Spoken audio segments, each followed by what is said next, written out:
we have 100 potential consumers. Of these consumers, 50% are thirsty and 50% are not thirsty. 50% are hungry and 50% are not hungry. A thirsty person will pay up to £2 for a coffee. Someone who's not thirsty will pay no more than £1 for coffee. And by very much the same token, a hungry person will pay up to £2 for a cake. Someone who's not hungry may still go along, but he's only going to pay £1 for a cake. So, question is what to do. Right? So we've got the, again, and you can see there's people with high willingness to pay, there's people with low willingness to pay, and again we're facing the very same trade-off that we just faced before. Do we extract all the surplus from the high valuation people, or do we go for volume and leave money on the table because we're not extracting all the surplus from the high valuation? So if we choose pure components pricing, the question for the price of coffee becomes setting a price of 2, which means that we would sell to 50% of the consumers, so the revenue we would get is 100.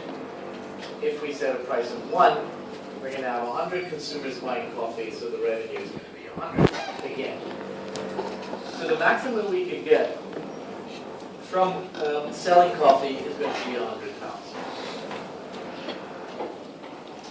For the price of cake, given that the problem is very similar, either we sell it for £2 and make 100, or we sell it for £1 and it's going to be 100 again, 100. So therefore, if we go for pure component pricing, then the maximum revenue from coffee plus cake is going to be 200. So that's going to be our benchmark to see if we can do better by bundling our products. If we can do better by using bundling. So can we do better? Well, maybe, but it's going to depend on the correlation between consumers' level of thirst and hunger. Right? So in other words, it's going to matter if the hungry people are also thirsty, or if the hungry people are not thirsty and the thirsty people are not hungry. Or if there's no correlation at all. Okay. So, we're going to look at 3 cases. The perfectly positive correlation, so everyone who's hungry is also thirsty. The negative correlation, so you can be either hungry or thirsty, but not both. Or one where there's no correlation, which means that there are 4 consumer groups: hungry and thirsty, not hungry, not thirsty, and 1 of each. So, let's start with a perfectly negative correlation. With a perfectly negative correlation, we have 100 potential consumers. With these 100 potential consumers, 50% will be thirsty but not hungry, and 50% will be hungry but not thirsty. So if we chose pure bundling would mean that we sell a bundle of coffee and of cake for £3. Right? Why? Well, everyone will have a willingness to pay of 2 for the high valuation good, and a willingness to pay of 1 for the low valuation good, which means that overall, everyone's willingness to pay is going to be 3. Everyone is going to buy this bundle, and so therefore total revenue is going to be 300. So here, in this case, pure bundling is much better than pure components pricing. And I mean, this almost seems like magic, right? Because we still have these consumer groups. We still have, in fact, it's even surprising because we don't have any positive correlation, right? So whenever we have someone who we think is really keen on one of our products, he's going to be less keen on the other product. But what this is going to do, what bundling basically does, is it equalizes the valuations for the joint group, right? you have pretty strong differences, right? You have a 50% or 100% difference in the willingness to pay for each individual good. You are either willing to pay £1 or £2 for each good, right?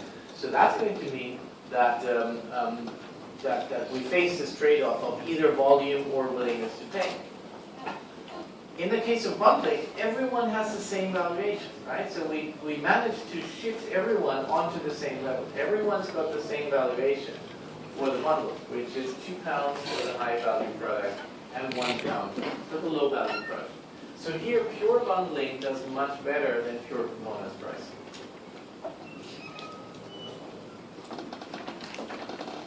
What if we have no correlation? If we have no correlation, we're going to end up with 4 different consumer groups. 25 are hungry and thirsty. 25 are thirsty but not hungry. 25 are hungry but not thirsty. And 25% are neither. So what are the choices that we can have? We can either sell the bundle of coffee and cake for £4. We sell it for £4. That's going to mean that only the top part of only the top consumers will go for it. So the hungry and thirsty people. So 25 times 4 is going to be revenues of 100. We could sell it for £3. For £3, we're going to get the first consumer group, the second, and the third. All of them have a joint willingness to pay of 3 and above. So that's going to be 3 times 75. That's going to give us 225. Or we could sell at £2, in which case we have everyone in the market, so it's 100 times 2 is going to be 200. So the best solution here is to sell a bundle of coffee and cake. Meaning that 75% of consumers buy this bundle and total revenue is 225. So here, pure bundling is still better than pure component pricing.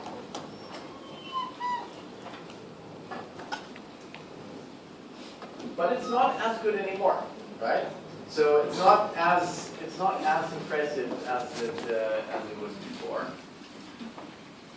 So if we think of the overall willingness to pay, it's going to be 300, and we're losing out 2 things here. We're losing out. We sell it for £3. We're losing out of 25% of the people. We're losing out £1 in willingness to pay. Okay. And for 25% of people, we're losing out £2 each because they're not buying at all. Right? So these are these guys, the 25% with low thirst and low hunger. They're not interested in buying this for £3. So we're losing 2 times 25 from these guys. So that's £50. And from the high valuation, high thirst, and high hunger people, we're losing £1 each, which is going to mean we're losing £25 for those guys. And then if you take 225, the difference between 300, which is the overall sum of willingness to pay, and 225 is 75. So that's where we're losing.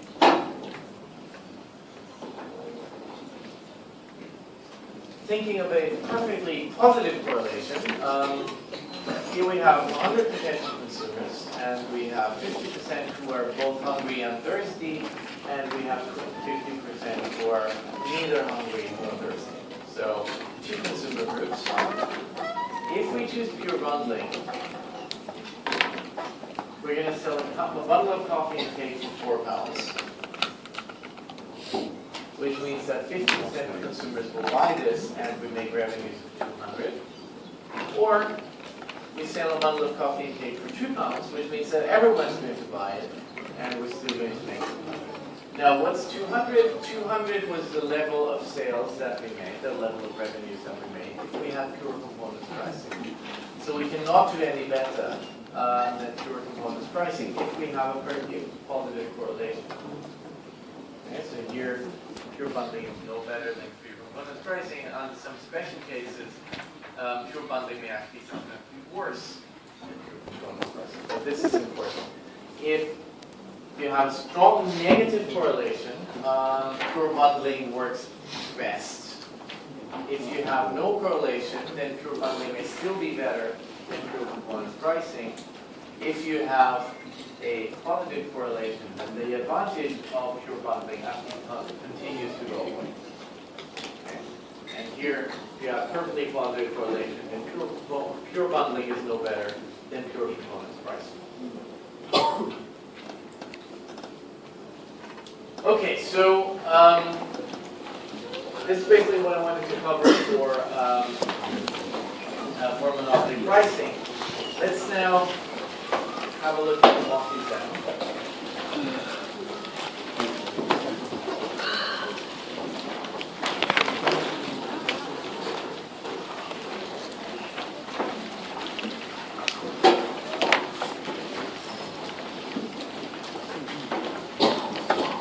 So we have peak demand for a new facility, off-peak demand by another demand function. Production cost is the same and given by a cost function. Assume the opportunity cost of capacity 10 per unit. We're supposed to find a profit maximizing capacity and peak and off-peak price.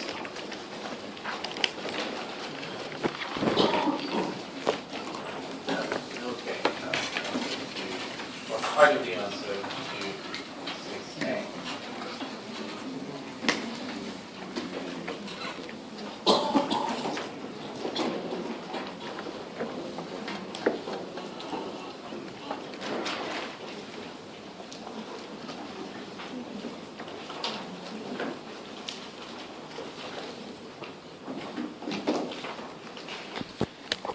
What we do is we invert the demand function, so we have price as a function of quantity, given that we want to find the optimal quantity. So P in peak period is 100 minus P. P in off-peak is 100 minus 2QO.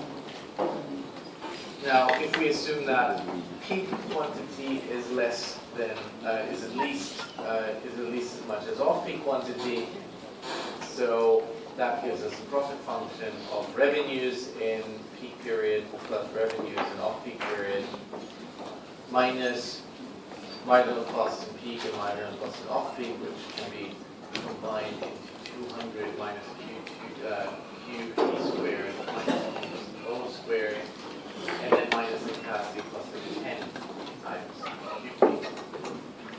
So profit is going to be a function of two variables, QP and QO, and we want to find the values of these two variables, which are going to profit. So first order condition, and that's exactly what we saw in the schematic representation.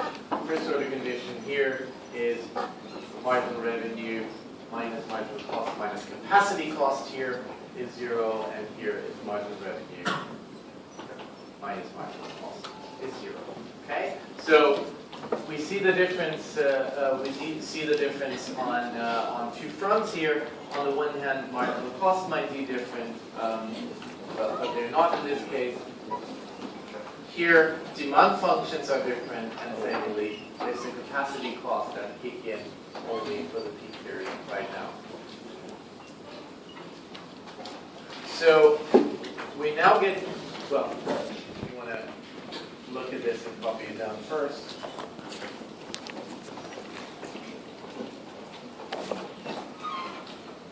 Solving these gives us a quantity in peak periods of 22.5 and an off-peak periods of 16.7. We then can substitute these values into the demand function, and we get prices in peak periods of 77.5 and prices in off-peak periods of 66.7.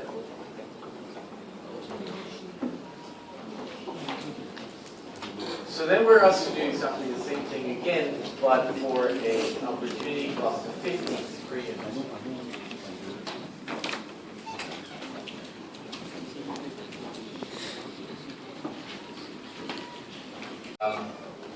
gives, if you do the same thing,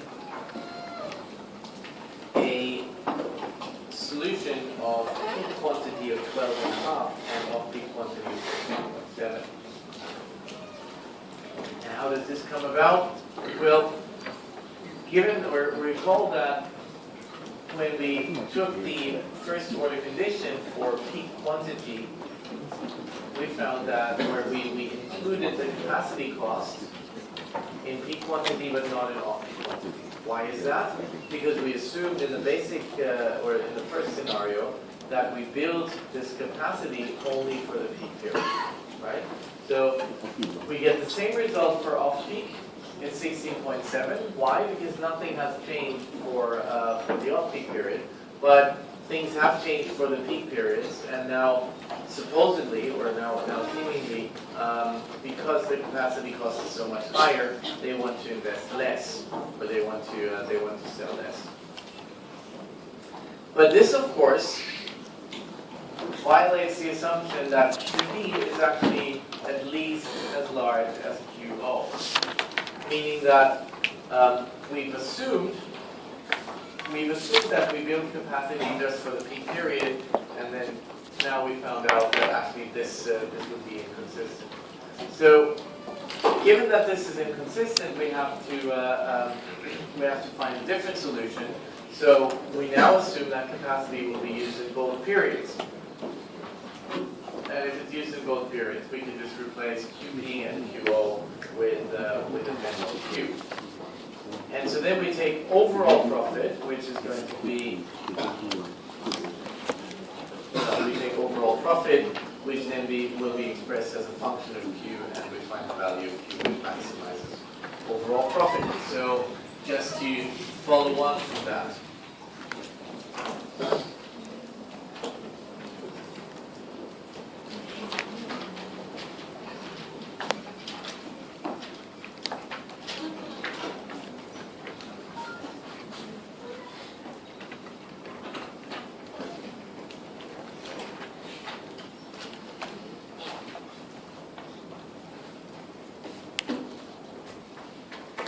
Profit function, which is revenue in the peak times plus revenues in off-peak times minus 2 times marginal cost minus capacity cost.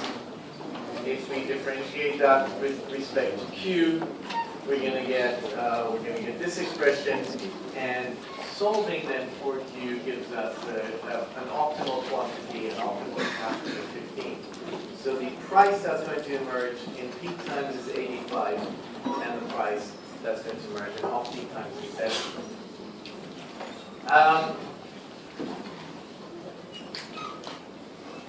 Okay, so this was a long question, and let's discuss briefly what kind of the strategic issues are there. A long question again gives you 45 minutes to do this. It's in a way it's a bit of an unsatisfactory question, because it basically gives you a fair amount of complicated, or not complicated, but it gives you a fair amount of algebra with basically two reasonably large and long calculations. Of course, if you know how to do it, then doing it right for twice is not that difficult. So the amount of calculations that you're going to have to do is probably going to take you 25 to 30 minutes. The main pitfall in this question was that with C equal 10, you get one type of solution. With C equal 50, you get another type of solution. So what you have to be aware of is that intermediate step, which says, well, before we go and just solve the second part, before we solve question B, we have to figure out if it's actually the right way of doing it. So you can't just, so some of the candidates that answered this basically just took the same solution concept and then found that, well, optimal Q is 12.5 for peak times and 16.7 for off-peak times, and did not recognize that this, of course, is an inconsistency with our basic assumption that Q Q peak is bigger or equal to Q off peak. So that was the main trick of the question. Once you go beyond that trick, you know, it's basically it's doing a bit of optimization. So that wasn't terribly impossible. But again, as I said, I don't find this the most satisfying question, simply because it's mainly a good deal of algebra with one trick. And if you miss that trick, you're basically your second question, the second part of your question has been completely wasted. So I think also that this is another reminder that you should make sure you read the question in detail, and you should make sure you don't rush into things. I mean, this is something that where the temptation just to go and do the calculations very quickly is large. Well, what's the point? You still have 45 minutes, right? So you can take these 45 minutes and go through these step by step and actually take your time figuring out where potential tricks and pitfalls may lie. So always take your time to think about the question rather than just going and rushing into it. Okay? Good. So before lunch and partly after lunch, I want to introduce the fourth very important theory. So adoptive theory is something, of course, that also you can almost be certain to come up in the exam. I think in the last 15 years, I haven't seen one exam that didn't have an oligopoly question. Right, so this is really one field that we'll be looking at in some detail. And so what kind of questions do we address when we think about oligopolies? Well, we address the question of how firms should act when the behavior of one firm affects the profits of other firms in the market. We ask the question of how this depends on whether firms choose quantity or price as the strategic variable. We make a distinction between simultaneous decisions and sequential decisions. So, simultaneous moves or sequential moves. We can think of situations where there is a dominant price-setting firm and there's a number of small price-taking firms. And we could ask, what happens if firms interact in a repeated way? So this is all that we're going to cover. Now, in what way is this really relevant? In what way does it make sense to think of competition between firms as an oligopoly? Well, here's this one quote that says, in a strategic shift in the US and Canada, Coca-Cola is gearing up to raise prices by about 5%. And these price changes could help boost the profits of Coke. It's important to this, and so far so intuitive. I mean, it's obvious that if you change your strategy, if you change one of your strategic variables, that your profits are going to change, right? Now, what's much more important and interesting in this context is the second paragraph, which says, it's important to the success of Coke how Pepsi-Cola responds. The number 2 soft drink company could well sacrifice some markets to pick up market share on Coke. Now, what does that mean? Well, given that Coke is increasing prices by 5%, then Pepsi now has the choice of responding in a certain way. And I can think of three ways, three general ways in which they can respond. They could either match the price increase by Coke, meaning that they also increase prices by 5%. This means that probably both of them are going to sell a little bit less because both of them have become more expensive. But relative market prices, relative market positions have basically stayed the same. So if Coke has 70% market share, then I would expect that in the future, after that price change, if Pepsi does the same thing, they still have 60 or 70% market share. Now, Pepsi could also respond by doing nothing. So they could just say, well, we're not doing anything. We're just sticking to our prices as before, which implicitly is the same as a 5% price cut compared to Coke, because Coke is increasing prices and Pepsi stays with the same prices, which means that relatively speaking, Pepsi is going to become Pepsi becomes cheaper. So that means that Pepsi is going to pick up market share from Coke.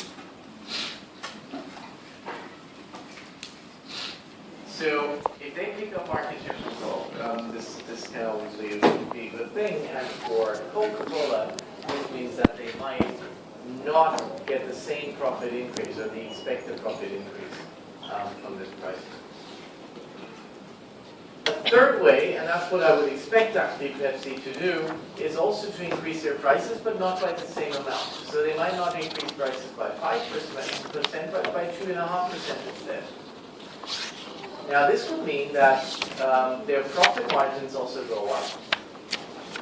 But at the same time, instead of having 70% of the market, or instead of having 30% of the market, Pepsi might pick up market share and get 35%. So this means that Pepsi gets the best of both worlds by increasing profit margins and increasing sales, or increasing market share at the same time. So this would be my expectation, but of course the response of Pepsi is going to crucially determine the profitability of Coke, and that's why we like thinking of these kinds of problems as oligopoly problems, where we have two firms interacting in a strategic way. So, given that we're concerned with the situation of how firms should act when the actions of one firm affect the profits of another,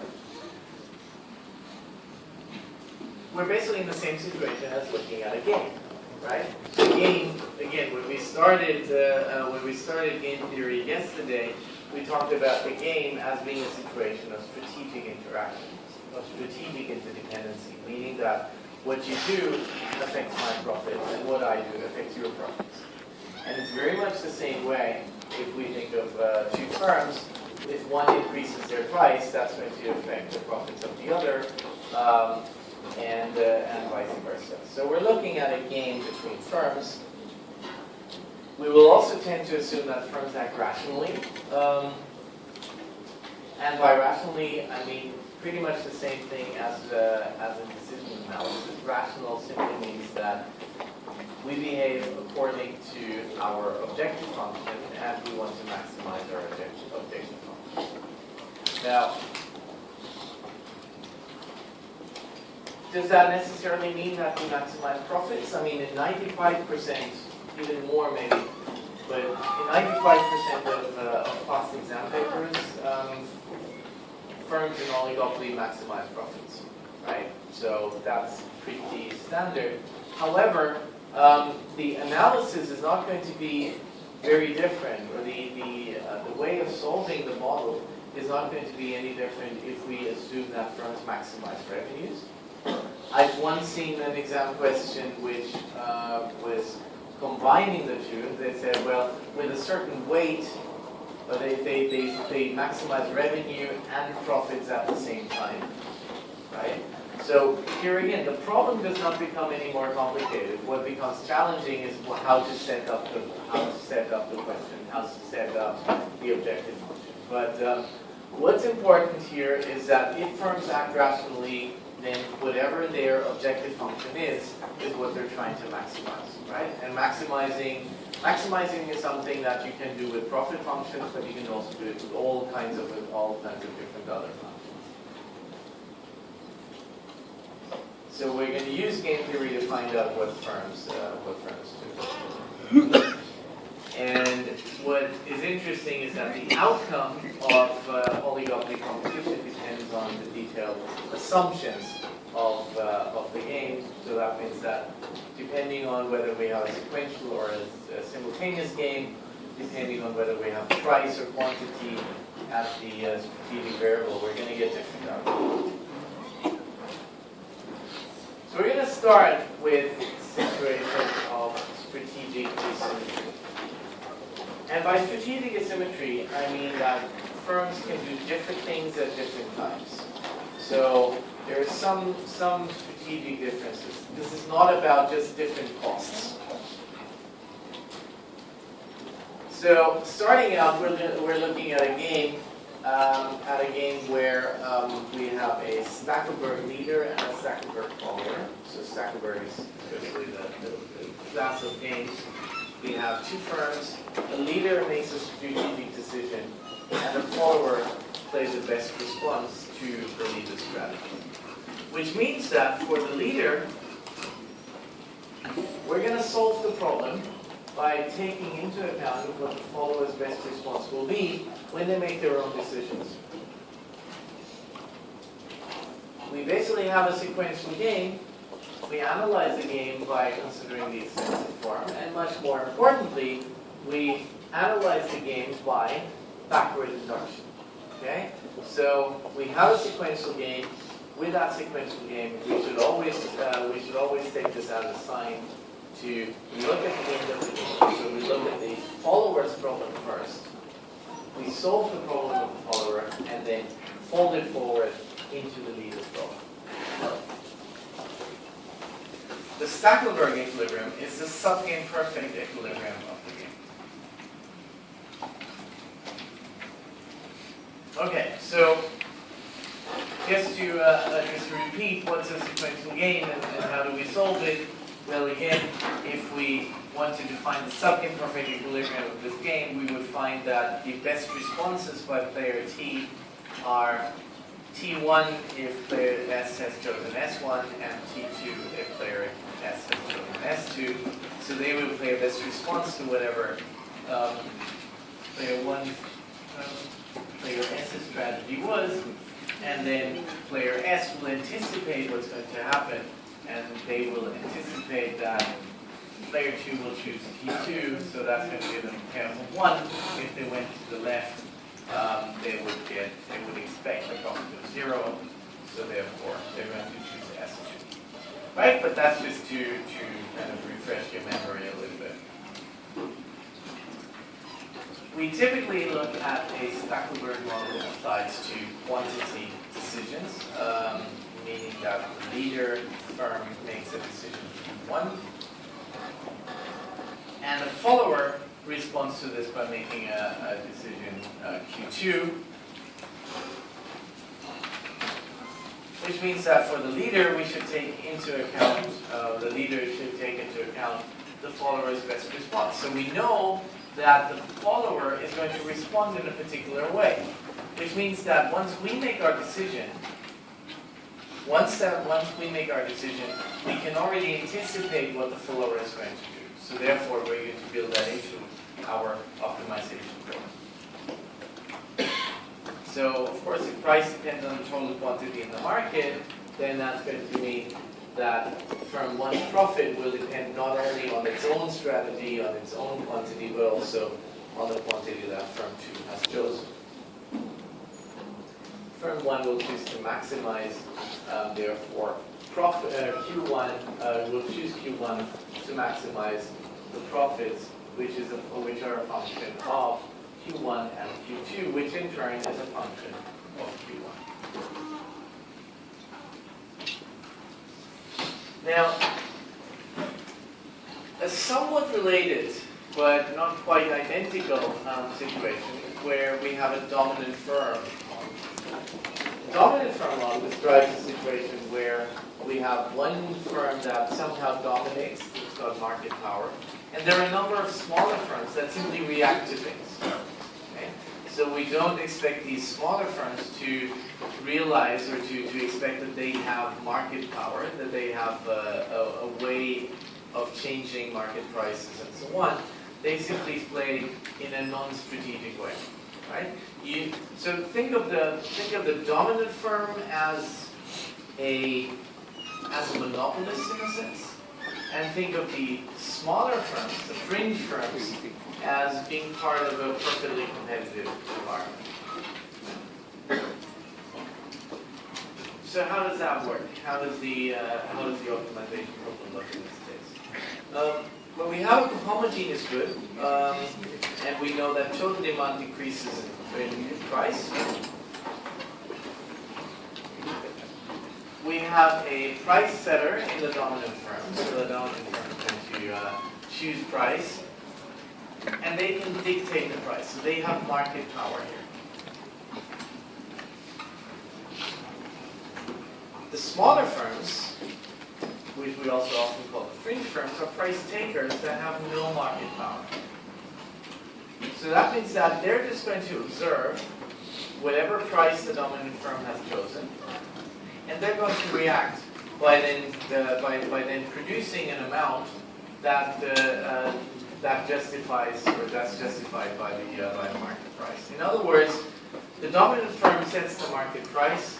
The fringe firms just react to it by producing it as much as they can for this price, right? And we know from competitive markets and so on that if we have competitive firms and this is the market price, we have a given market price, they're going to produce up to the point where price is equal to marginal cost. So that's basically what the smaller firms do.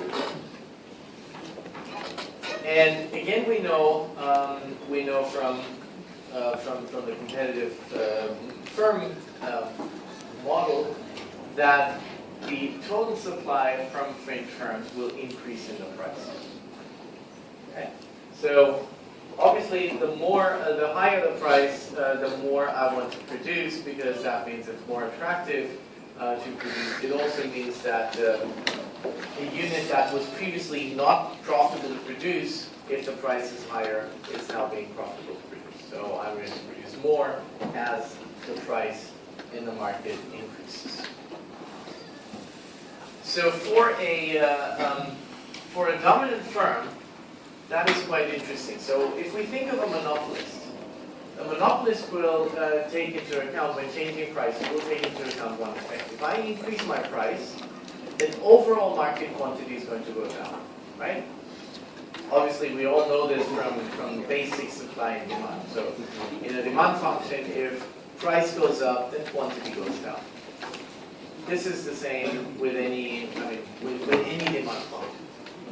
However, if we are a firm if we're a dominant firm with a competitive fringe next to us in the market, two things will happen. If we increase price, then the overall market quantity will go down, as in the case of monopolists.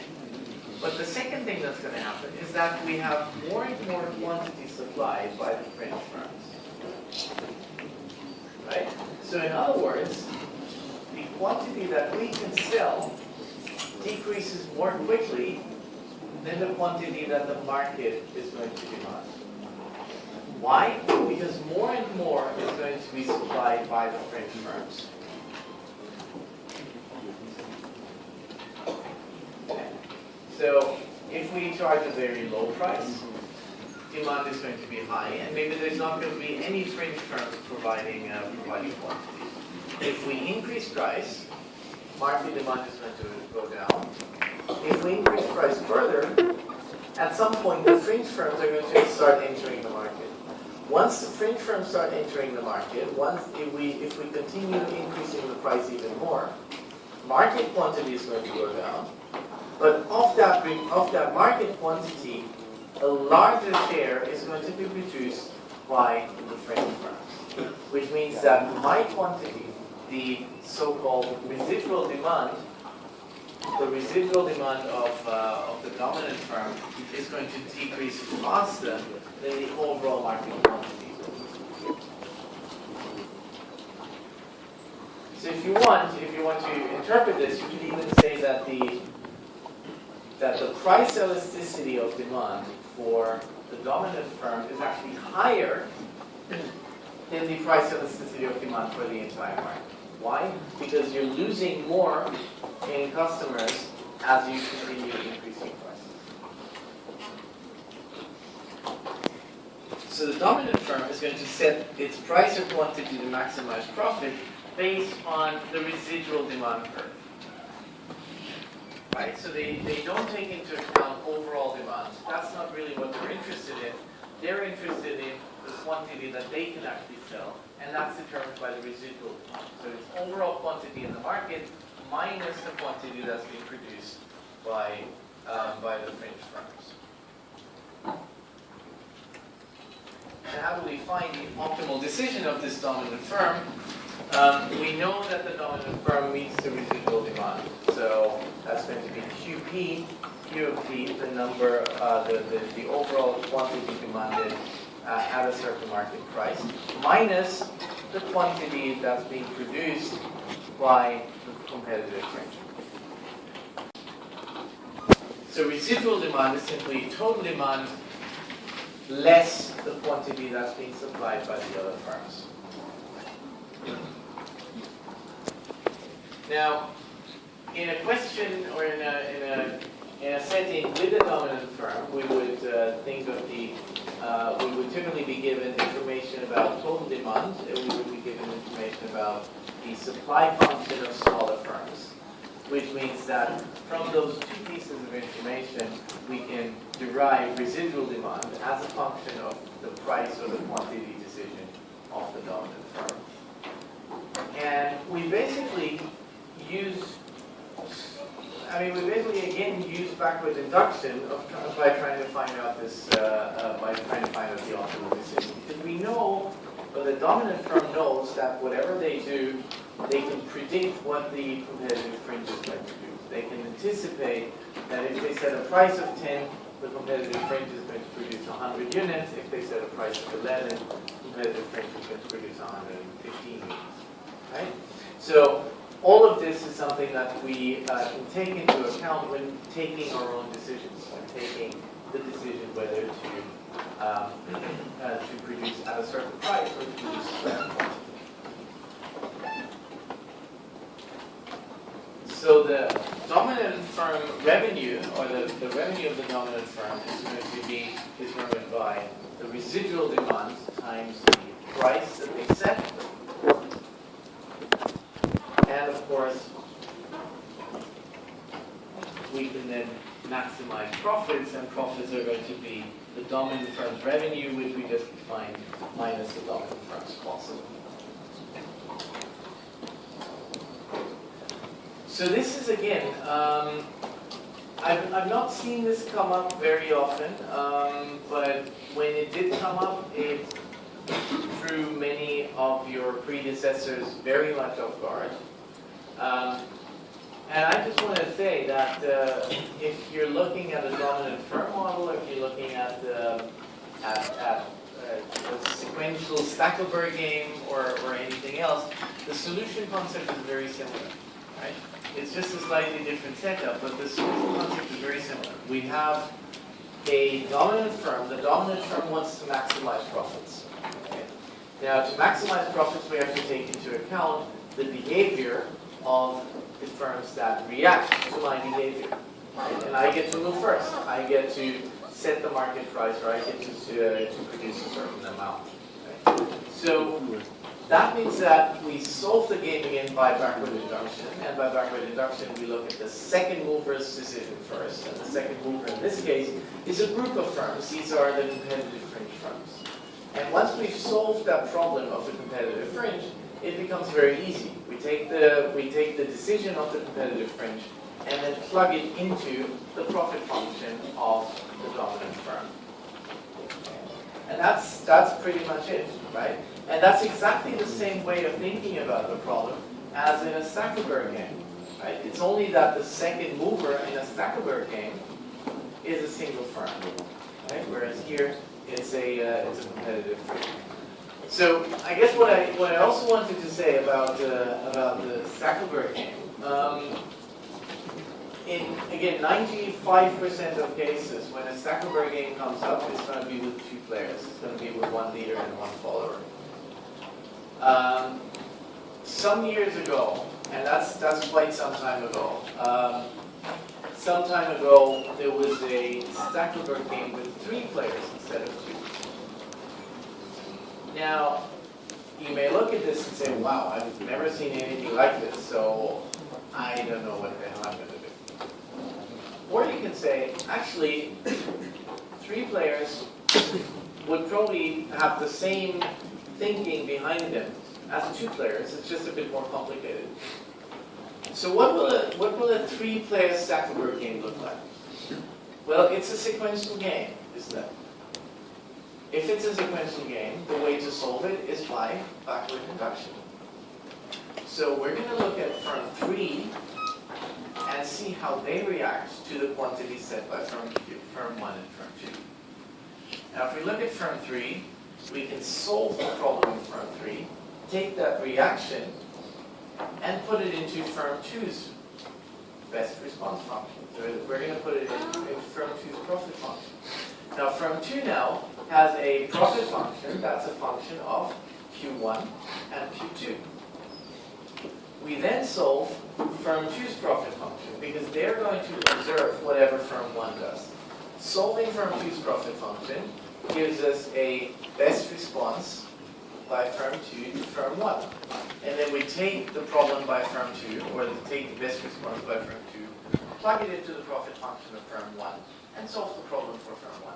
Exactly the same thing as we've done with 2 players, we can also do with 3, right? We just have one more step of folding firm 3's problem into firm 2, and then folding firm 2's problem into firm 1, and then we're there. Right? You can do that with 17 firms as well. It doesn't make any difference, right? It comes out exactly the same way. It just becomes really complicated, but the solution concept is very much the same. The idea is very much the same. Right, and with this, I would like to dismiss you for lunch. The asymmetric, moving on from the model to the symmetric computation, that's now spend some time on the symmetric models, and of course I'm aware that the symmetric models are the ones that we tend to see a lot in the exam, and these are also the ones that we know the best. So I just want to spend a little bit of time on the symmetric models and kind of what they do, how they work, and how we go about trying to solve them. So what is important here is that when we think of symmetric models, we're looking at firms that are in a similar strategic situation to each other and play simultaneously. So in other words, strategic symmetry implies that they basically do the same thing, so they have the same options available, and they do this simultaneously, so they act simultaneously. So these 2 conditions are important. Symmetric models does not necessarily mean that the costs are symmetric. So if the costs are symmetric, then that makes things a little bit easier, but you can also have a model of strategic symmetry with, say, firms that have different cost structures. Okay? So that's something that's actually going to be important once we talk about the final exam, or the mock exam. So we know that there are 2 classic models. We know that there's the Cournot model, where each firm strategically sets the quantity that it produces, which means that we're looking at a game where firms choose simultaneously their quantity. And the Bertrand model is the same thing, but here firms strategically set their prices, meaning that we're looking for simultaneous price choices. In both cases, we're going to find, or in the 2 cases, we're going to find different outcomes simply by looking at the thing, looking at these things, or looking at these situations as a game. Okay, so we will find that they have very different outcomes here. Starting with the Cournot model, the Cournot model could involve any number of firms. 90% of the time you'll find the 2-firm Cournot model, and then you solve basically the 2 firms problem. But sometimes you also have an n-firm Cournot. N-firm Cournot, again, the general story is not a great deal different. It just becomes a little bit less nice to solve, but in principle the concept is pretty much the same. So for 2 firms, we have a situation where firm 1 sets quantity Q1 and firm 2 sets quantity Q2. And what's important here, and in kind of in contrast to a Stackelberg game, here we have two firms setting their quantities simultaneously. The price is going to be a function of Q1 and Q2, meaning that the larger, the more firm 1 produces, the lower the cost, the prices, and the more firm 2 produces, the lower the price. What this also tells us, of course, is how the profits by firm 1 depend on the actions by firm 2. And the link here is directly to the demand curve, right? So if firm 2 produces more, that's going to mean that the market price for firm 1 is going to go down. And if the market price for firm 1 is going to go down, they lose profits, right? So that is how we get the link. So in equilibrium, Q1 plays a best response to Q2, and Q2 plays a best response to Q1. Let's now refer back to the concept of a Nash equilibrium. So the concept of a Nash equilibrium is, as we know, it's a combination of strategies such that no player can do better by unilaterally deviating. Okay?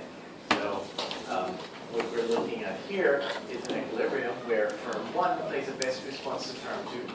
What does that mean? It means that given the action of firm 2, firm 1 behaves optimally. So they cannot do any better by changing their behavior. So they have no incentive to deviate unilaterally. And firm 2 is in the same situation because given the strategy by firm 1, firm 2 cannot improve their payoffs by changing their behavior, meaning that we're in equilibrium. And in fact, we're looking for a Nash equilibrium quantities. And other than, or kind of in addition to the analytical way of solving this, which is something that we're going to see again when we talk about the mock exam, I want to briefly talk about a diagram, which is one way of thinking about this, finding this equilibrium. So, looking at this diagram, what we have here are two best response functions, and you all basically do those. You all derive those when you solve for a Cornell model, right? So what you do is you derive the profit function. You take the derivative with respect to quantity, right? That's going to give you the first order condition, and when you set the first order condition equal to 0, you're going to get, for Q1, you're going to get an expression that says Q1 star is equal to A minus Q2 divided by some factor, right, by B. Now, what does that mean? That's a best response function. I just want to kind of impress on you what it actually means to derive a best response function. It means that, so just think of the idea again. Think of the statement again.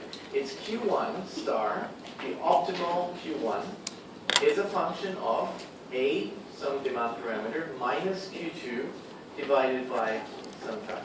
Right? So it's basically a decreasing function in the quantity of the other player. Right?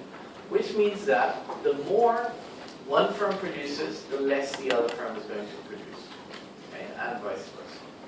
It also means, given we're taking Q2 divided by something, it's got a slope that is less than 1. Okay? So if we look at this, graph, what's this going to tell us? Well, this is firm 2's best response function. So it's Q2 star equal something, some function, some decreasing function of Q1. It's a linear function, right?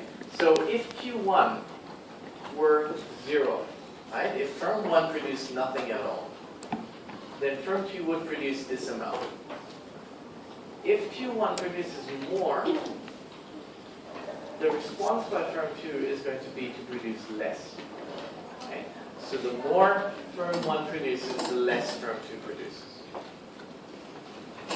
And on the same graph, so the axes are Q1 and Q2, on the same graph we can also look for the best response function by firm 1. So that means that if Q2 is equal to 0, the best response by firm 1 is this amount here, this quantity here, and the more firm 2 produces, the less firm 1 is going to produce. So it's kind of, well, a number of things we can see from this. I can tell you from this graph immediately what the monopoly quantity is. The monopoly quantity is this. Why? Because if firm 1 drops out of the market, so they produce 0, firm 2 becomes a monopolist, and a monopolist will want to produce this much. Okay? This is the monopoly quantity.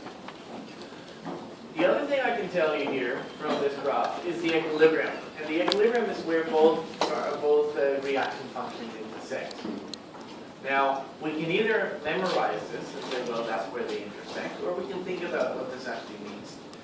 If the two functions intersect, this means that the point, the intersection, is both on line 1 and on line 2. Now, if it's on the green line, it means that it's on firm 2's best response function. This means that, given the behavior of firm 1, firm 2 behaves optimally. Okay, so there is no incentive for firm 2 to change whatever they're doing. If it's simultaneously on the blue line, it says that given the strategy, given the quantity by firm 2, firm 1 has no incentive to change their behavior because they're behaving optimally. They're playing a best response. That's the concept, that's the nature of a best response function.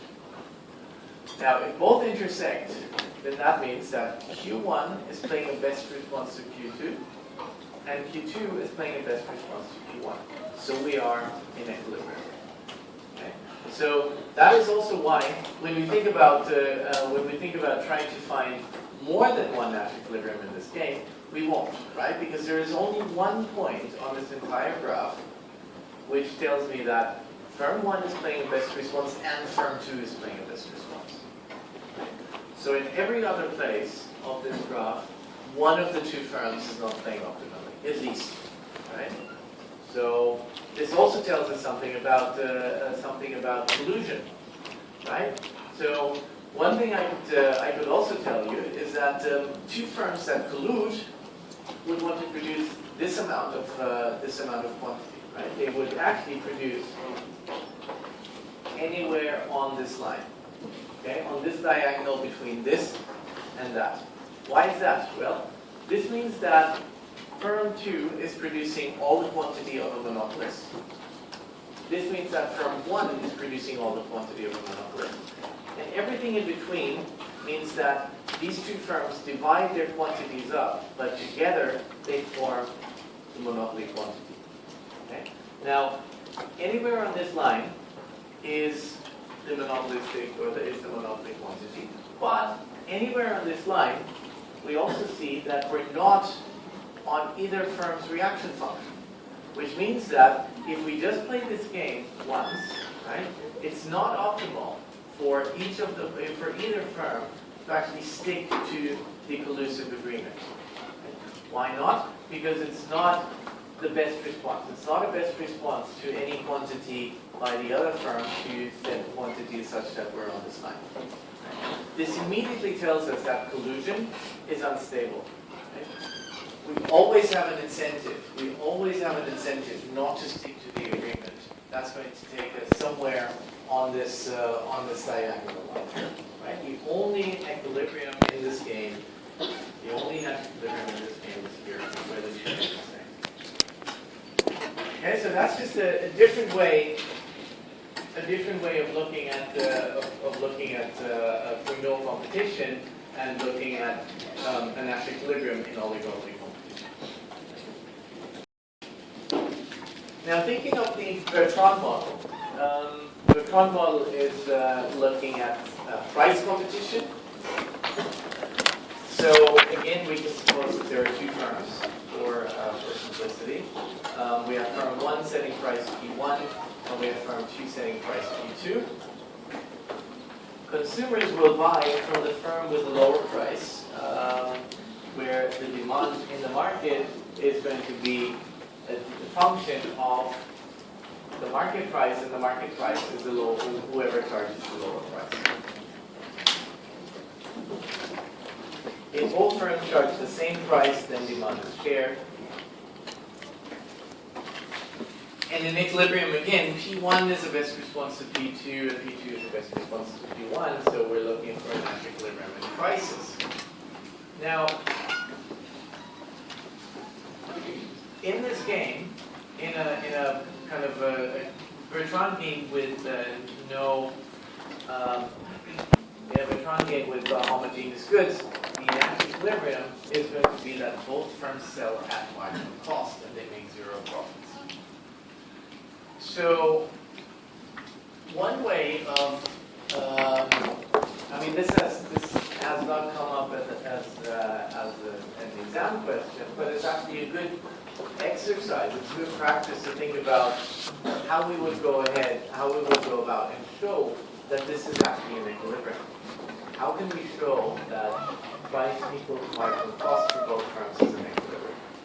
Well, it's again a bit like the question in game theory in the mock. You're given an outcome, and then you have to show that it's an equilibrium. Now, how can we show this? Well, we first assume that prices are equal to marginal cost. So firm 1 and firm 2 both set prices equal to marginal cost. Now we have to find out that it's an equilibrium. How do we find out? Well, we need to show that no firm, none of the firms has an incentive to deviate unilaterally. Right? No firm can improve his or her payoffs by deviating unilaterally. So what does that mean? It means that we assume that firm 1 and firm 2 are both charging marginal cost prices. We then assume that, so we're looking at firm 1's problem. We then assume that firm 2 continues to charge price equal to marginal cost. Now let's have a look if firm 1 can actually improve their payoffs by changing what they're currently doing. So firm 2 sticks to the price of marginal cost. Firm 1 has a choice of either going down with price or going up with price. If they go down, they would start taking the entire market, right? Because currently they're sharing the market. Now they are undercutting and they're taking the entire market. That's good. Problem is, they're selling at a loss, right? Because price equals marginal cost. If I undercut, it means I'm charging prices below marginal cost, meaning that with every unit that I sell, I make a loss. I have a negative profit margin. So lowering prices isn't going to make things any better. One. What about increasing prices? We know that currently, firm 1 is making zero profits. They're making zero profits. Why? Because prices are equal to marginal cost, meaning that we have no profit margin. So you might argue, well, one of the things we need to fix is that we get a positive profit margin. Right? So getting a positive profit margin implies that you increase prices. If you increase prices, the natural outcome is going to be that you are, given that firm 2 sticks to marginal cost pricing, you are now the more expensive firm. If you're the more expensive firm, that means that your demand is going to break away completely. Right? Because we said that if one firm has a lower price than the other, it's going to take the entire demand. So if we increase our price, then firm 2 is going to start making all the sales, and we make zero sales. So in other words, we make zero profits if we increase prices because we make no sales, and we make zero profits if we stick to price equal to marginal cost because we have no profit margin, no positive profit margin. So that means that if I increase my price, nothing's going to change. So my profits stay at zero. So I have no incentive to increase it. And if I decrease my price, I'm going to start having a negative profit margin, which I'm not going to do either. So that means that firm 1 has no incentive to increase or decrease prices to increase profits. Right? So they're going to stay where they are. And we can do the same exercise for firm 2, and of course, we get the same result. So that means that we are in a natural equilibrium if one firm, we're in a natural equilibrium if both firms charge prices equal to marginal cost.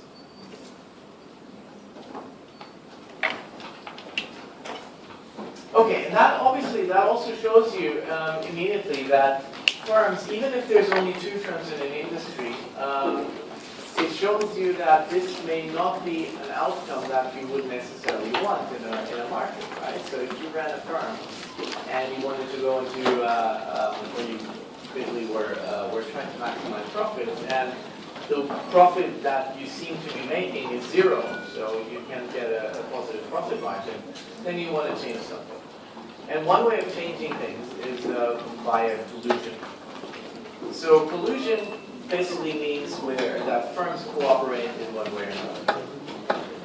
How do they cooperate? They can either cooperate overtly, so openly, these are formal agreements of some sort, or they can agree hidden, in a hidden way. These are just understandings. So if I know that the monopoly price is 3.5, and you know that the monopoly price is 3.5, we may not have to talk to each other to agree on getting a price that's fairly close to monopoly price. Perfect collusion maximizes joint profits, and the industry, so the firms in an industry, act as if there were one monopolist with several class.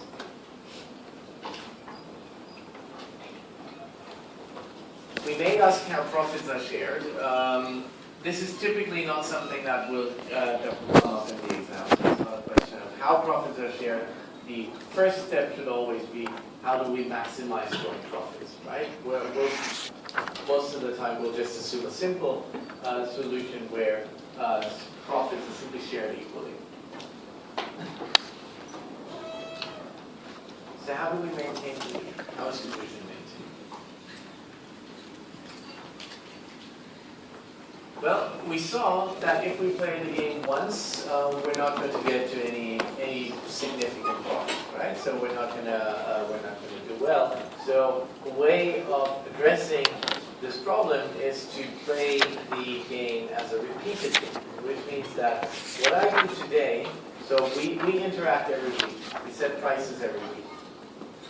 And that means that what I do today is going to have an impact on how you think of me tomorrow, which means that what I do today is going to have an impact on your behavior tomorrow. Because you, of course, would only collaborate, you would only cooperate if you think that I'm going to do the same. Now, if you believe that I'm not, then there's no reason for you to do so. Okay, so we play the game as a repeated game to make sure that kind of behaving nicely matters for the future. So in a two-firm market, we have a market that operates over a number of discrete time periods. As I said, we compete every week. So in each time period, we set quantity or price. And if firms collude and agree on what they should do, they both make high profits. And we repeat this in every period. Okay, so there is some collusive solution that maximizes their joint profits. If a firm cheats, however, by breaking this agreement, okay, in a simple Bertrand case, cheating means pricing at monopoly prices minus epsilon, right? The two of us have just agreed that we're going to charge monopoly prices. We've been charging monopoly prices for a while. Now I'm charging monopoly prices minus epsilon. You stick to monopoly prices. So I, of course, double my market share immediately. Previously I had 50% because I was sharing the market with you. Now I get 100% of the market because I'm undercutting you, and I basically have the same profit margin. So I'm even doubling my level of performance. So if a firm cheats by breaking this agreement, it can increase profits in the short term. However, if I've seen you cheating, or if you've seen me cheating, then there's a good chance that you will not continue cooperating with me. So that implies that collusion will then break down. You know, you're going to say, well, if this guy cheats anyway, why would I want to continue colluding? So collusion is then likely to break down, which of course means lower profits in the future. In the extreme case that I just mentioned, you either get half of the monopoly profits if everyone behaves and if everyone, or if both are charging monopoly prices, or you get zero profits if you are in full competition in Bertrand competition, right? If you do set prices and prices are equal to marginal cost. So we basically have this trade-off. Do I cheat and do I take the profits in the short term, or do I continue to cooperate, which means that in the future I'm likely to get higher profits, whereas if I cheated, I would have lower profits in the future because it's going to break down. So how do we analyze this? How do we go ahead? Well, if firms do collude, then each of them will get a profit of pi a for each period. Okay, so pi a would be half of the monopoly profits in the Bertrand case. If firms compete, then both get pi b of profits per period. This is of course going to be lower than pi a. In the Bertrand case, pi b is going to be 0, right? Because prices are equal to marginal cost. If a firm cheats another, which is assumed to stick to the agreement, it's going to get a profit of pi c in the next period. Okay? And pi c is, in this case, is the monopoly profit, the level of monopoly profit, because I undercut you, I just about double my profits, which is going to give you full monopoly profits. Now we know, or one condition for a collusion to work is that pi c is bigger than pi a and pi a is bigger than pi b. What can we read into this? Well, pi c are cheating profits, pi a are collusion profits. This is what gives us an incentive to cheat, right? And I have an incentive to cheat because I want to get pi c instead of pi a. However, pi a is bigger than pi b. Profits from colluding are bigger than profits from competing. So that is why I want to collude in the first place, and that's also why I might behave anyway, because even though this is higher, this is lower. And it depends on how much higher this is than this, and how much lower this is than this, and how often we play the game. Profits are bigger than collusion profits, and collusion profits are bigger than competitive profits. So firm 2's strategy is to collude, but switch to competition if firm 1 cheats. This is what we call a trigger strategy, or a grim trigger strategy. This means that I'm going to play nicely as long as you also play nicely. The moment you don't, I'm going to revert to competition forever. Okay, so think about it this way. The moment the trigger is pulled, it can't go back, right? So we can never go back to collusion if one's cheating has taken place. So what did firm 1 do in the next period? Remember, cooperation in this case does not take place because people or firms are so nice. Cooperation takes place because it's in firms' best interest, right? So they still want to maximize profits. So question is, do I cheat? Right? Do I stick to the agreement or do I not? If there's an infinite time horizon, then if I collude, then my profit stream is going to be pi a forever, right? I get pi a today, pi a tomorrow, pi a the day after tomorrow, and so on forever, which means that, or which implies that if we apply a discount factor of delta, that means that every period the market or the profits depreciate or are depreciated by delta. This means that the net present value of my profit stream is going to be pi a plus delta times pi a plus delta squared pi a, delta cubed pi a, and so on, which simplifies to pi a 1 divided by 1 minus delta. And so we can see from this that the larger pi is, the larger delta is. Right? The larger delta is, the larger this net present value.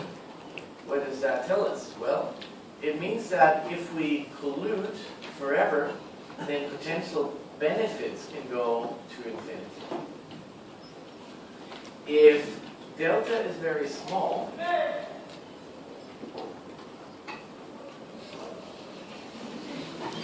this is a weird thing.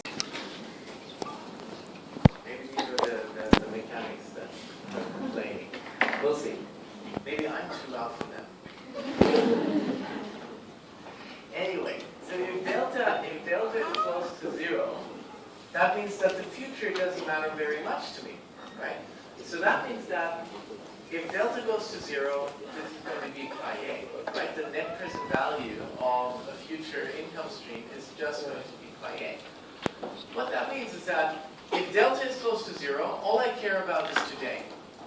Okay? If all I care about is today, then what matters to me are today's bits. So if delta is large, the future matters a lot, and then this can go towards infinity. If I cheat, I get profits of C for one period, and I get profits of B forever after. Right? So profits of B forever after, they're going to be discounted, and profits of C is what I get today. So I get cheating profits once, and then after I got cheating profits, I'm going to get negative profits forever. Which, of course, in Bertrand competition, for example, pi b would be 0. And so what we do is we look at the NPV, the net present value of the profit stream here, and so that means that I get pi c for one period, and then after that I get pi b till the end of time. And I discount that once because this is when this starts tomorrow. So what we can do is we can compare. We can compare the two regimes. If I continue to pollute, or if I cheat, let's do it this way. If I cheat, I get pi c today, whereas I would get pi a tomorrow, today, if I collaborate, right? Pi c is bigger than pi a. Okay. So this is what I get today if I cheat. So I can increase my profit through cheating, but after that, I get pi b forever after. And I would get pi a forever after if I continue collaborating. And pi a is bigger than pi b. Now, very simply speaking, and I'm not going to do the analytics here, but very simply speaking, if delta is close to 0, right? If the future doesn't matter very much, then what I get here is pi c plus 0. And what I get here is pi a plus 0. So that means that if delta is close to 0, I care about today's profit, so I cheat instead of collaborate. If I don't care about the future very much, then grabbing whatever I can today is the best strategy.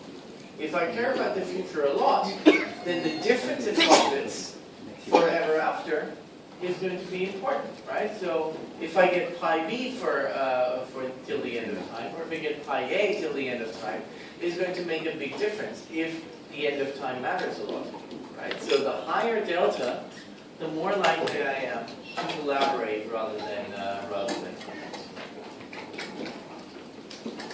Okay. So that's the intuition behind the pollution or behind a collusive equilibrium. So now let's have a look at the mock exam. As I said, there is bound to be a question on oligopoly. So here we have that.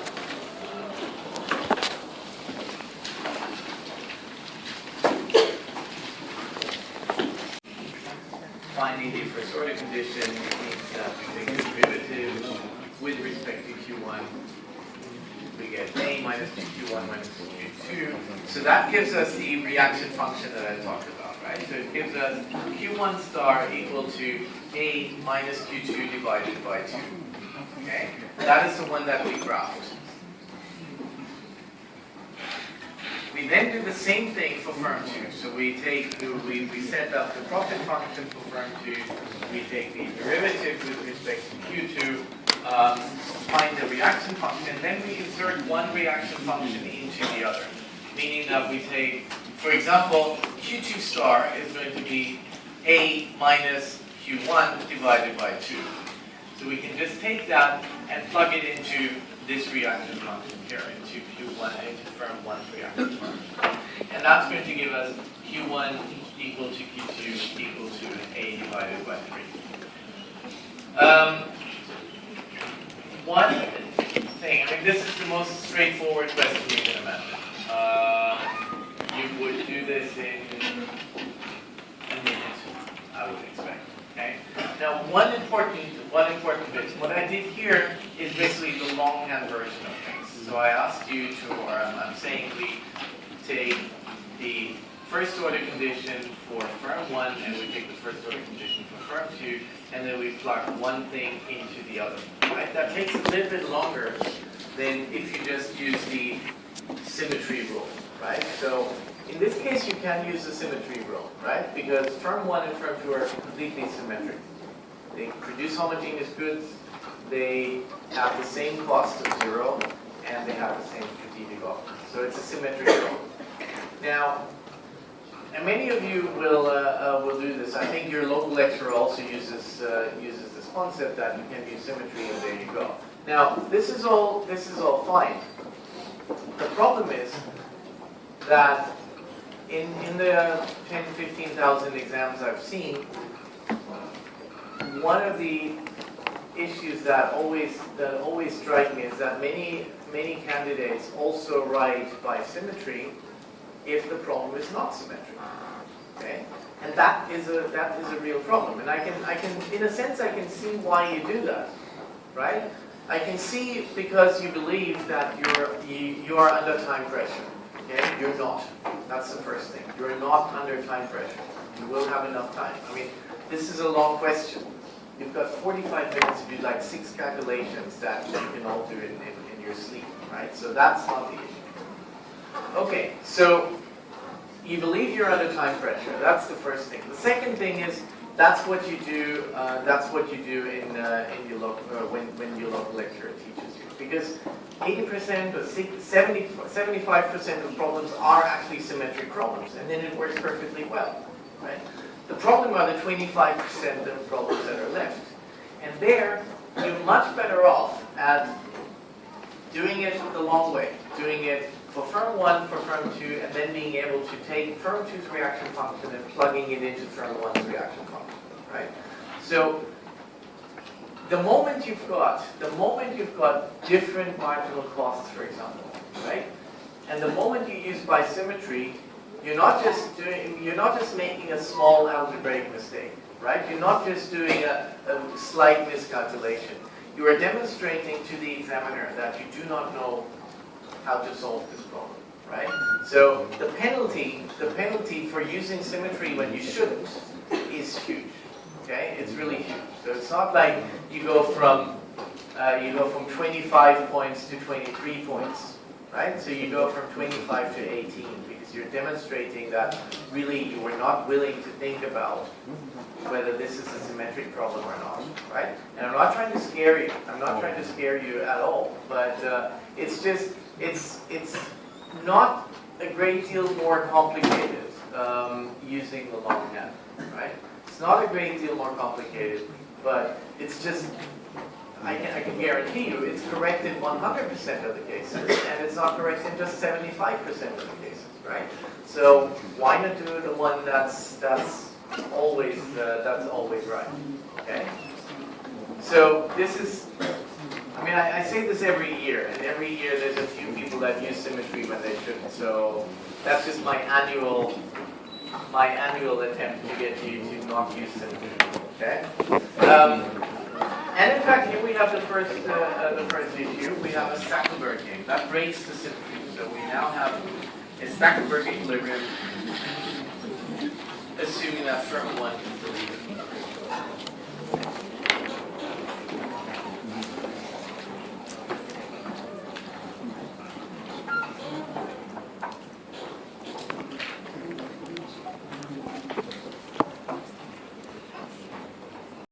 Response function, we find that it's going to be Q2 star is A minus Q1 divided by 2.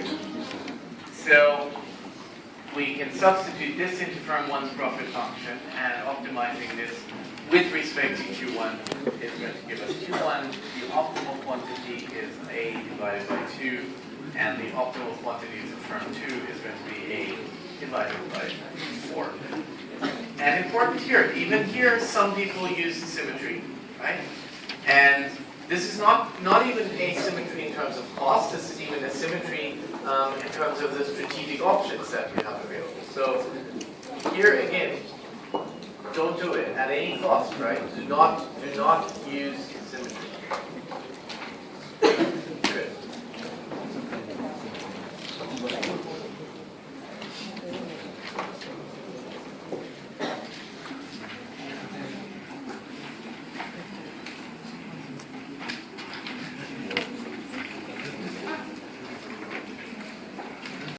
Collusion basically means behaving as one monopolist, right? So one monopolist means that we have one firm that tries to maximize profits. So what we do here is we maximize price times quantity, given that we have no cost. So Q is one B price A minus overall Q, and finding the optimum will be Q equal to A divided by 2. Question D says suppose that A equals 90 or 110, each with probability 1/2, neither firm knows A, find the no equilibrium quantities. Well, that is something that I'm sure, or that many of you thought was going to be much more complicated than it actually is. Okay? It turned out that if you want to maximize expected profit, what you do is you simply use the expected value of A as the value that you're going to maximize over. So Q1 equal to Q2 is equal to A divided by 3, which is 100 divided by 2.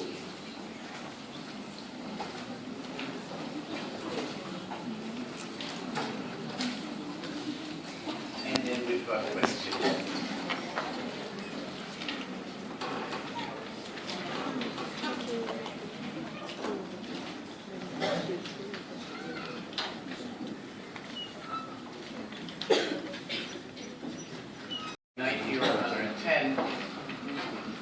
What are the equilibrium quantities in each period if the firms compete for 2 periods? We're supposed to ignore discounting. And so again, I think many people make this much more complicated than it was. What is the solution? How do we think about this problem? Well, we have 2 periods. In the first period, we don't know anything, right? We don't know if A is going to be 90 or 110. So we're going to produce a quantity equal to 100 divided by 3, because that's what maximizes our expected profit. Now,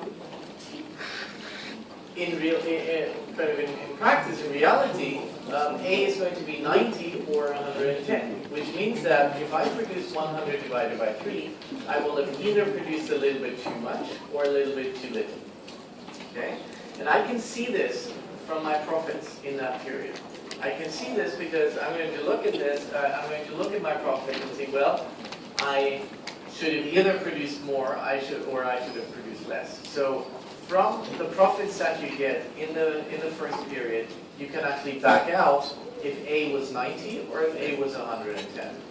So that means you learned something in the first period about real demand. And so if you can back out in the first period what real demand was, then in the second period you know if A is going to be 90 or 110. And if it's 110, I'm going to produce 110 by 3. If it's 90, I'm going to produce 90 by 3. Right? So in the second period, A is known, and the firms therefore will act as A, so they will choose the true value of A divided by 3. Okay, so I mentioned this. You've got 45 minutes for this. As I said, it's about 5-6 calculations that you can all do without linking. You can do that, right? So that's not the issue. It got a little bit tricky when it came to D and D, right? So you got a bit more tricky in questions D and D. But again, this is not something that you need to spend a lot of calculations on. It's something that you need to spend some time thinking about. So with that, you've got half an hour to think about these questions. And don't rush it. Don't rush it. Don't feel you have to do super complicated calculations. This would have been much easier if you take a step back and think, okay, what is it that I need to do? What is it that a firm will want to do in a case where A is unknown, right? What do I want to do? And then you go ahead. And then you don't even have to do any calculations, right? So you just take 90 and 110 and think the average of that. So important here is that you don't rush and only want to do the calculations, okay? Just the calculations wouldn't have taken you very far. Once you get to question D, once you get to sub-question D, it gets important to think about things, right? So if you think about things, then this is going to be a very easy question, right? But you have to be willing to think about it, okay? You have to be willing to figure out step by step what the question is, what you need to do, okay? After that, it's very simple. Okay. I want to talk about one topic, and that's the model of efficiency wages. And I want to talk about this. I want to talk about this because it's obviously an essay topic that comes up with a certain regularity, right? So that's something that I think is something to keep in mind. So on the back of that, I will also want to tell you a little bit about how you might want to approach an essay question. Okay? But let me first talk about the efficiency wage model. The efficiency wage model is based on a number of assumptions, and these assumptions are some of them are unrealistic or very stark, but they're important nonetheless. We assume that if I'm not happy with a worker, I'm going to fire him, right? There's no way of kind of taking them aside or kind of having a word with him or finding him or anything. The only thing I can do if someone doesn't behave in the way I want him to is to fire him. The good news is that there's no stigma attached to being fired, so it doesn't get more difficult to be hired after you've been fired. And workers can shirk. And shirk can mean a hundred different things, right? Shirking simply means not working in the way that the employer has in mind, right? So this might mean that you use the office phone for private phone calls. It might mean that you use, well, generally speaking, company resources to do private stuff. It might mean that you don't work very hard. It might mean that you steal from the company. All these sorts of things are basically different forms of shirking. Shirking is something that gives you private benefits and it costs the firm something. Firms will monitor workers and infect workers with a probability of P, and the worker will receive an additional utility of G for undetected shirking. If you're detected, you are fired before working begins and you're basically unemployed, so you get an unemployment benefit of B because there's no other firm. So the question is going to be whether how much I have to pay an employer, an employee, a worker, not to shirk. Okay? So, and the whole idea of the efficiency wage model is that I pay someone so much that it would be very painful for that person to lose their job. Okay? That's the general underlying logic. So how much would I have to pay you not to shirk? Well, again, you're not a benevolent person as such. You're a self-interested worker, right? So you want to maximize your utility. That means that for you not to shirk, or for a worker not to shirk, they have to be paid enough so they don't want to. It's not in their best interest. Now that means that they have to get a wage of W such that it's better to work as planned and get W, not shirk, don't do anything that makes you lose your job. It must be more profitable to work in a regular way than to shirk and fancy your chances of not being caught. So the probability of being caught is P, so it's 1 minus P that you're not caught. And you get W, so you continue working in that firm, and you get a benefit of G, plus the probability that you are caught times B, the unemployment benefit. Okay? So that means that if the wage that you're getting is high enough so that you don't want to run the risk of being unemployed, then you're going to then you're not going to shirk. If we rearrange this, we'll find that the efficiency wage is B plus G times 1 minus P divided by P. So, how do we interpret that expression? Well, it's increasing in B, of course. So the higher the unemployment benefit, the more I'm going to have to pay you for you not to shirk. So it's increasing in B. It's also increasing in G. So the higher G is, the higher my efficiency wage. The more I'm going to have to pay you so you don't shirk. What does that mean? G is the gains from shirking. So that means that the more tempting it is, right? The more tempting it is to shirk, the more tempting it is to shirk, the more you're going to have to pay me so I don't. Okay? And it's decreasing in P. So the more likely it is that I'm going to be caught, the less you're going to have to pay me so I don't cheat. Okay, and that's obvious. So if I have a monitoring technology, if I can monitor you perfectly well, meaning that if you shirk, I will discover with 100% probability, there's no need to pay extra, right? There's no need to pay extra for you not to cheat, because you won't. Right? You won't because I'm going to catch you. So efficiency wage increasing B and G, and it's decreasing in P. So of course, given that monitoring, so the quality of monitoring means that I can get away with a lower efficiency wage, I would like to choose the probability, the detection probability that's as high as possible.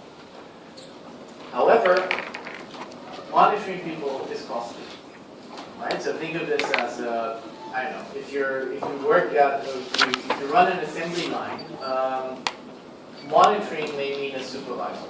Okay? Now, a supervisor might supervise 15 people. Okay, so you won't see exactly if they're shirking or not. Perfect supervision might mean that every person, every worker on the assembly line has one supervisor. Right? That's bloody expensive. So to be perfectly good, to perfectly supervise someone, or to supervise a group of people, is going to be expensive. So that means that the cost of monitoring increases in the quality of monitoring. So what you do is you choose the minimum. You choose the minimum the combination of minimum cost of efficiency wage and monitoring quality. And you can see from here. if you chose a really high probability of detection, you can basically get away with an efficiency wage that's equal to the unemployment benefit. But chances are, even if you go from 80% to 100%, right, the difference in the efficiency wage is only very small. So you're not saving a great deal if you increase monitoring quality from 80% to 100%. But it's likely that it's going to be really expensive to go from 80 to 100, right? So you're unlikely to choose something there.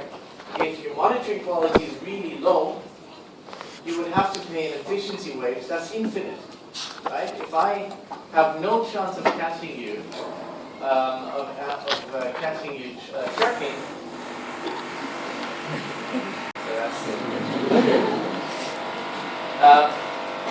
so if I have no chance of catching you shirking, it's going to mean that whatever I pay you, you're always going to shirk, right? So chances are we're going to pick something in between here. And we choose the combination of efficiency wage and monitoring cost that minimizes my cost. Okay? Now, there's a cost of shirking to the firm, that's C, and C does not have to be G, right? C does not have to be the gains from cheating to the employee. So it could be, for example, that I don't know, if someone steals a pencil from the office, then the cost to the firm is the same as the benefit to the worker, right? So he would have bought the pencil otherwise, so he's going to get a benefit of 20 cents, and the firm incurs a cost of 20 cents. So in that case, C and G is the same. It can even be that the cost of shirking to the firm is lower than the benefit for the employee, right? If you work at a restaurant and at the end of the day, if there's food left over, you take it home, right? That's something that costs the firm nothing at all, right? It's basically sunk cost, it's wasted, whereas it gives some benefit to benefits to the employees, right? But most of the time, the cost from shirking is actually higher than the benefits to the employee. So think of a consultant. A consultant doesn't work very hard, so he's going to save me 1 hour of his work day. That's good, but it's not worth a great deal. If a consultancy becomes known as a firm where people don't work very hard, it's going to lose a lot of reputation, which means that the cost to the firm could be huge, whereas the benefit to the employee could be fairly small. Right? So that's something that we need to keep in mind. So G and C, the gains to the worker and the cost to the firm need not be the same. And so the firm is going to choose an efficiency wage if the efficiency wage plus the monitoring cost, so the right side is smaller than the left side, which is the market clearing wage plus the cost from shirking. Right? So I accept that people are going to shirk, and in return I'm only going to pay the market wages. A worker will prefer to work for a firm with an efficiency wage rather than work for a firm that pays the market wage if it's better to get the efficiency wage than to get the market wage plus the gains from cheating, right? The market firm wage, the firm that pays market wages is not going to monitor me, so I get W0 plus G, and I get WI, efficiency wages, if I go to work for a firm that pays efficiency wages. So, and as I said, these conditions are likely to be fulfilled if C is bigger than G. In other words, a firm that would suffer a lot from workers shirking, and for which the gains from shirking to the workers are not particularly high, is very likely to pay efficiency wages, right? So the consultancy will pay efficiency wages because they have to make it worth the while of the employees to not cheat, to work hard. Okay? Whereas, in a case of, say, a restaurant, Yeah, sure. There's going to be some stealing, so people might take food that's left over and so on. That's something where the gains from cheating are actually fairly similar to the cost of cheating to the firm. In this case, you might just let it go. You might not monitor at all, or might monitor very little. Okay. We also know that the efficiency wage is higher than the market wage, which of course generates unemployment, because by definition the market wage is the wage that clears the market. So the labor supply is equal to labor demand. If we pay a higher wage, that means that labor supply is bigger than labor demand, meaning that there is unemployment. So we now have two equilibria. One is the low wage equilibrium, which, and again, we assume, or again, recall the definition of a natural equilibrium. The definition of a natural equilibrium, a combination of strategies such that no player has an incentive to deviate unilaterally to improve payoffs. So in a low wage equilibrium, all the firms pay a low wage. Okay? And we're now trying to find out if a firm wants to break out of that equilibrium. So here, all firms will pay a low wage W0. Workers, sure, they receive a benefit of, they receive a market clearing wage of W, and additional gains from shirking of G, and W is bigger than the unemployment benefit. Firms will have a cost of W0, the market clearing wage, plus the cost from shirking C. Paying a higher wage will only be done if it prevents people from shirking. So that I'm only going to pay a wage that's higher than W0 plus G divided by D. In other words, I would only pay someone an efficiency wage if that makes if that's successful in keeping people from shirking. And you can see immediately here that the efficiency wage I have to pay from coming out of a market clearing equilibrium, coming out of the low wage equilibrium, is actually higher than the efficiency wage I have to pay if there is unemployment. Now, why is that? Well, W0 is bigger than G, is bigger than B, right? So market clearing wage is bigger than the unemployment benefit, and what you have here is G divided by B.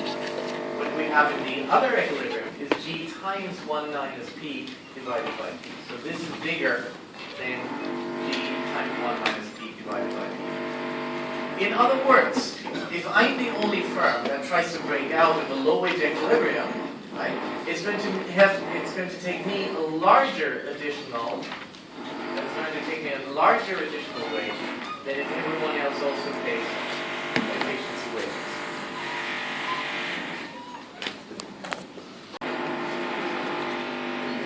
Good, so we'll just go on. So for the low wage equilibrium, it simply means that paying efficiency wages is too expensive compared to just paying market clearing wages and just accepting that someone's going to cheat. So the high wage equilibrium looks at a case where everyone pays efficiency wages, so that's above the market clearing wage, which means that there is unemployment, and that means that a worker's fallback position, if he's fired, if a worker is going to be fired, the worker's fallback position is the unemployment benefit. So that's going to be lower than the market clearing wage.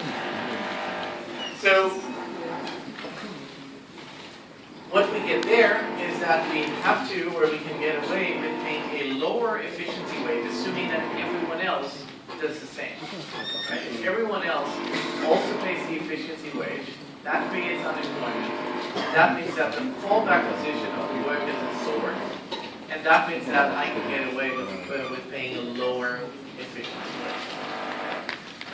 So that's basically the idea. And again, and that I think closes the course in a way. Here, even a topic like labor, right? Even in a topic like labor, you have this idea of a natural equilibrium popping up again. I should be speaking like this, but it's terrible. Okay. And that's equilibrium popping up again. Okay? Good. Let's skip minimum wage. Now, there's a couple of questions that are left in the mock exam, and I'd like to go over these with you. Really talk a couple of minutes. Labor that I hire, I get 1 unit of output. So to maximize profits, we choose an amount of labor to employ and the resulting wages and profits. So again, the issue here was to set up the problem in the right way. And to set up the problem means we set up the right profit function. What's the profit function? It's revenue minus cost. Revenue is price times quantity. P times Y of L minus W of L. These are the wages that I'm going to get, times L, which is the amount of units that I sell. Okay. So what I get is 200, that's my price, times L, that's how much I produce, minus, then that's the wage I pay, that's 100 plus L, and that's L, that's how much I sell. So I take the first order condition, which is 100 minus 2L, set that equal to 0, and then I get L equals 50, W equal 150, and pi equal to 2,500. So the trick here is, again, to set up the profit function in the correct way.